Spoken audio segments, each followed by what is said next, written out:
नमस्कार दोस्तों, आज फिर से लाइव टॉक्स पर आप सभी का स्वागत है। आज मैं आपको मंगलवार की कथा सुनाने जा रही हूँ। व्यास जी ने कहा, एक बार नैमिषारण्य तीर्थ में 80,000 मुनि एकत्र होकर पुराणों के ज्ञाता श्री सूत जी से पूछने लगे, हे महामुने, आपने हमें अनेक पुराणों की कथा सुनाई है। अब कृपा करके हमें एक ऐसी कथा या व्रत सुनाएं जिसके करने से संतान की प्राप्ति हो तथा मनुष्य को रोग, शोक, अग्नि, स्वर, दुख आदि का भय दूर हो, क्योंकि कलयुग में सभी जीवों की आयु बहुत कम है, फिर भी इस पर उन्हें रोग, चिंता के कष्ट लगे रहेंगे, तो फिर वह श्री कृष्ण के चरणों में अपना ध्यान कैसे लगा सकेंगे। श्री सूत जी बोले, हे मुनियों, आपने अपने लोक कल्याण में बहुत ही उत्तम प्रश्न पूछा है। एक बार युधिष्ठिर ने भगवान श्री कृष्ण से लोक कल्याण के लिए यही प्रश्न किया था। तब उस समय भगवान कृष्ण और युधिष्ठिर में क्या संवाद हुआ वो मैं आज आपको बताऊंगी। एक समय पांडवों की सभा में श्री कृष्ण बैठे थे। तब युधिष्ठिर ने भगवान कृष्ण से प्रश्न किया, हे प्रभु गोविंद, आपने मेरे लिए अनेकों कथा सुनाई है। आज आप कृपा करके ऐसा व्रत या कथा सुनाएं जिसके करने से मनुष्य को रोग, चिंता का भय समाप्त हो जाए और उसे पुत्र की प्राप्ति हो। हे प्रभु, बिना पुत्र की जीवन व्यर्थ है। पुत्र के बिना मनुष्य नरकगामी होता है। अतः पुत्रदायक व्रत बताएं। भगवान श्री कृष्ण बोले, हे राजन, मैं एक प्राचीन इतिहास सुनाता हूँ। कुंडलपुर नामक एक गांव था।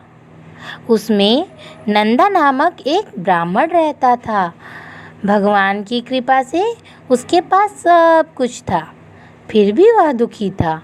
इसका कारण यह था कि ब्राह्मण की स्त्री सुनंदा की कोई संतान न थी। सुनंदा प्रतिव्रता थी।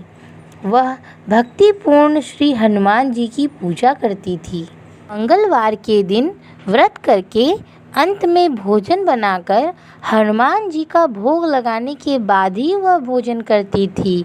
एक बार मंगलवार के दिन ब्राह्मणी गृह कार्य की अधिकता के कारण हनुमान जी को भोग न लगा सकी, तो इस पर उसे बहुत दुख हुआ। उसने भी कुछ नहीं खाया और अपने मन में प्रण किया कि अब तो अगले मंगलवार को ही हनुमान जी का भोग लगाकर अन्न जल ग्रहण करूंगी।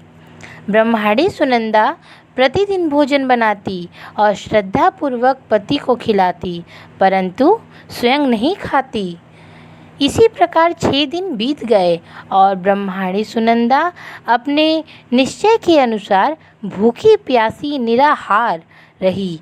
अगले मंगलवार को ब्रह्माणी सुनंदा प्रातःकाल ही बेहोश होकर गिर पड़ी। ब्रह्माणी सुनंदा की इस असीम भक्ति को देख भगवान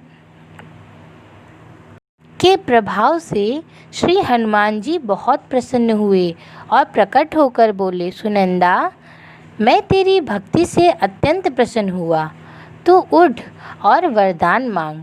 सुनंदा अपने आराध्य श्री हनुमान जी को देख आनंद की अधिकता से विह्वल हो श्री हनुमान जी के चरणों पर गिरकर बोली, हे प्रभु, मेरी कोई संतान नहीं है।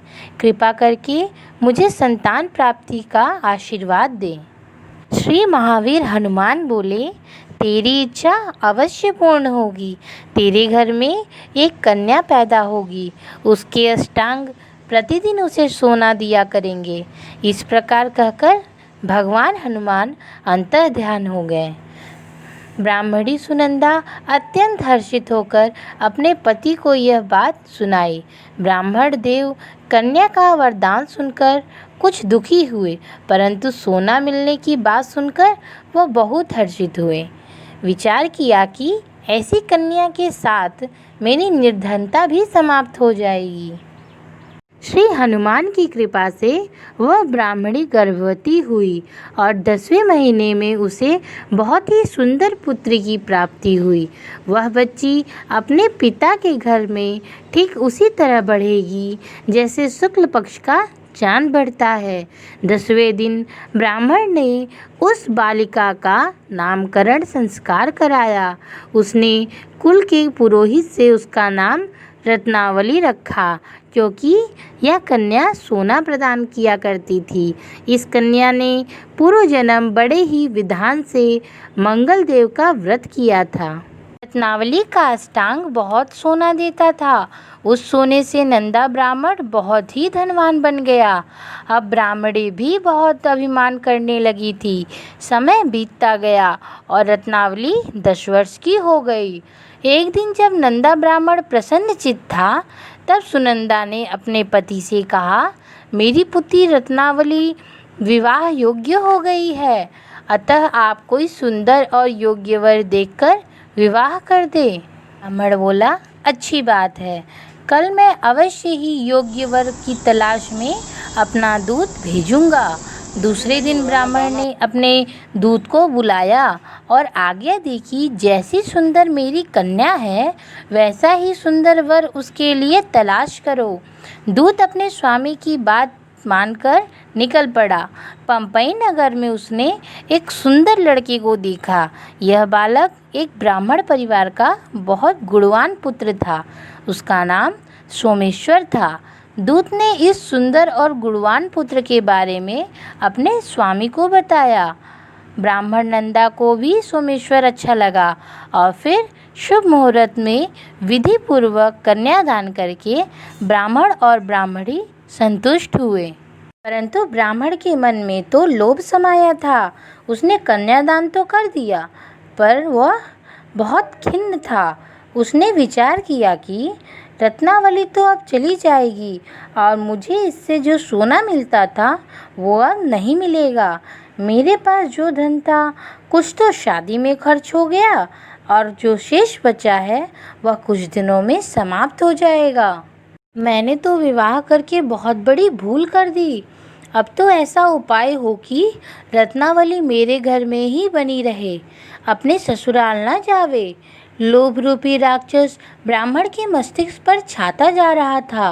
रात भर अपनी शैया पर बेचैनी से करवटें बदलते बदलते उसने एक क्रूर निर्णय लिया। उसने विचार किया कि जब रत्नावली को लेकर उसका पति सोमेश्वर अपने घर के लिए जाएगा, तो वह मार्ग में छिपकर सोमेश्वर का वध करा देगा और अपनी लड़की को अपने घर ले आवेगा, जिससे नियमित रूप से उसे सोना मिलता रहेगा और समाज का कोई मनुष्य उसे दोष नहीं देगा। प्रातः काल हुआ तो नंदा और सुनंदा ने अपने जमाई और लड़की को बहुत सारा धन देकर विदा कर दिया। सोमेश्वर अपनी पत्नी रत्नावली को लेकर ससुराल से अपने घर की तरफ चल दिए। ब्राह्मण नंदा महालोभ से वशीभूत होकर अपनी मति खो चुका था। अपने भयानक व क्रूर निर्णय को कार्य रूप देने के लिए उसने अपने दूत को मार्ग में अपने जमाई का वध कराने के लिए भेज दिया, ताकि रत्नावली से प्राप्त होने वाला धन उसे मिलता रहे और वो कभी निर्धन ना होवे। ब्राह्मण के दूत ने अपने स्वामी की आज्ञा का पालन किया और उसने उसके जमाई का मार्ग में ही वध कर दिया। ब्राह्मण नंदा अपनी पुत्री के वचनों को सुनकर बहुत दुखी हुआ। विचार करने लगा, मैंने व्यर्थ ही जमाई वध का पाप अपने ऊपर ले लिया। रत्नावली तो उसके पीछे प्राण देने तक को तैयार है। मेरा तो दोनों तरफ से मरण हो गया। धन तो अब मिलेगा नहीं, जमाई वध के पाप स्वरूप यम यातना भी भुगतनी पड़ेगी। यह सोचकर वह बहुत खिन्न हुआ। सोमेश्वर की चिता बनाई गई। रत्नावली सती होने की इच्छा से अपने पति का सिर गोद में रखकर चिता पर बैठ गई। जैसे ही सोमेश्वर की चिता को अग्नि लगाई गई, वैसे ही प्रसन्न होकर मंगल देव प्रकट हुए और बोले, हे रत्नावली, तेरी पति भक्ति से अत्यंत प्रसन्न हुआ, तू वर मांग। रत्नावली ने अपने पति का जीवन दान मांगा। तब मंगलदेव बोले, रत्नावली, तेरा पति अजय अमर है, यह विद्वान भी होगा। इसके अतिरिक्त तेरी जो इच्छा है वो वर मांग। तब रत्नावली बोली, हे ग्रहों के स्वामी, यदि आप मुझ पर प्रसन्न हैं तो मुझे वरदान दीजिए कि जो भी मनुष्य मंगलवार के दिन प्रातःकाल लाल पुष्प लाल चंदन से पूजा करके आपका स्मरण करे, उसको रोग व्याधि न हो, स्वजनों का कभी वियोग न हो तथा शत्रुओं का भय न रहे। जो स्त्री मंगलवार का व्रत करे वह कभी विधवा न हो। मंगलदेव तथास्तु कहकर अंतर ध्यान हो गए। सोमेश्वर मंगलदेव की कृपा से पुनः जीवित हो उठा। रत्नावली अपने पति को पुनः पाकर अत्यंत प्रसन्न हुई और मंगलदेव का व्रत प्रत्येक मंगलवार को करके व्रतराज और मंगलदेव की कृपा से इस लोक में सुख और ऐश्वर्य को भोगते हुए अंत में अपने पति के साथ स्वर्गलोक चली गई। धन्यवाद। यदि आपको हमारी यह कथा पसंद आई हो तो आप इस चैनल को सब्सक्राइब, लाइक और शेयर ज़रूर करें।